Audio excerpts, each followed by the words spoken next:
خب بریم بخیر.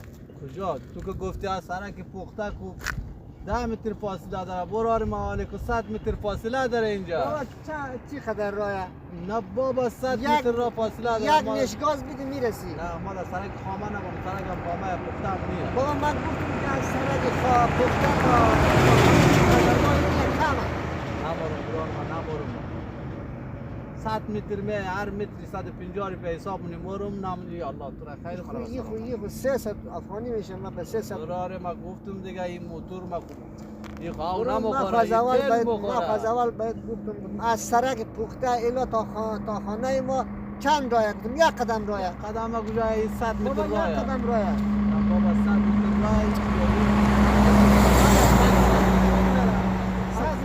پنچر من موتور مرا. از همینجا تو هم چند راه؟ 100 متر راه. 100 متر راه نیه یک قدم راه. آره از موست خوب بود تا سرک پخته را. تا سرک پخته تو را آورده. آره در خانه خو موری خو 100 متر راه متری 50 روپیه حساب میمور. نمونی از زیاده ما این کلار از کجا کنم میکنم از آسمان که از غیب برای من نمیایخ من زحمت میکشم پیدا میکنم از کجا کنم من؟ ما هم خب بیکاری کار دیس نگرفتیم که از بیکاری موتور دوانی مسافر کشی کنم. ما هم کار غریبی در کار منه.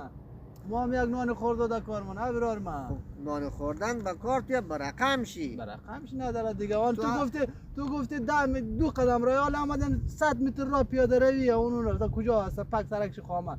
و ما گفتم هر 50 متر 150 روپیه بدی. همین موتور یک نشگاز بدی همونجا میرسه. نمیرسه در نشگاز. یک قدم راه. در نشگاز ازی خود خبر داری چه عوارض نه؟ چند عوارض؟ قرار باشه هر جا ما یک نشگاز بدیم که دیگه دانش خلاصه دیگه. کاش خان ساخته. یا حالا پورت عجب راننده ای. یک نشگاز ازی خیلی مصرف نگرار ما.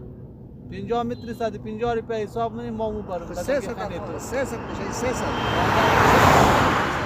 تو من چای تو هم نمیخورم این فایدم در تو نیه در گرتامون پس می چایم بخوری خب بعد از کرایه کم کنی نه ما چای نمیخورم کرایه کم کن تا هر متری حالا خب من نصفرا آورده در این سرک مونده قولی از موست خود همین سرک پخته بود این سرک پخته این که خامه یا خیلی مربوط از توی دیگه حالا من از سرک پخته گفتم یک قدم راه داخل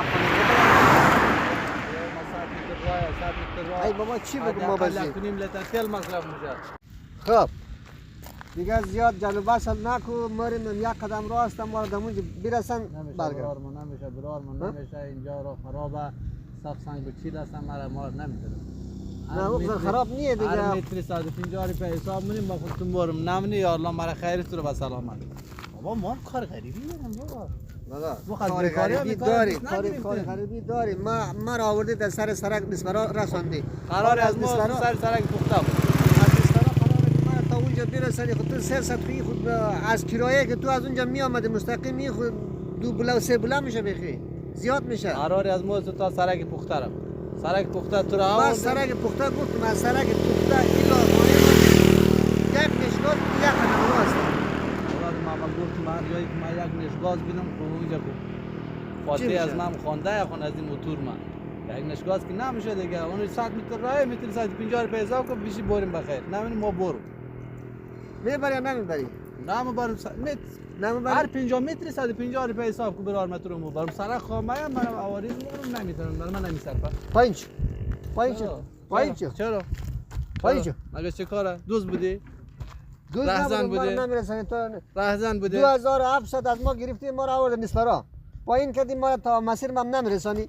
خب رهزنی منی ولی خب ما هم حق دارم میگم سر خامه متری 50 متری 150 روپیه حساب کنید در خانه تو میرسونم تو خود تیت نبر کی ببره تو اینجا پایین که ما خودم موتور ترسوار میشم اونجا که رستم پس میم طفل گیر آورده چفلیات نداره دیگه نه طفل گیر آورده نادان گیر آورده مسیر راه مرا پایین کردی تا قرار از ما سرک پخته بود که تو سرک پخته آورده من گفتم از سرک پخته تا الا خانه در کبلی همین سرک پخته اونو هم خانه تی 100 متر را منده هر 50 متری 150 روپیه حساب کو من خب 140 حساب کو ای 140 حساب کو این مرا برو الله بخیر برو 140 هر متری 140 حساب کم همون 180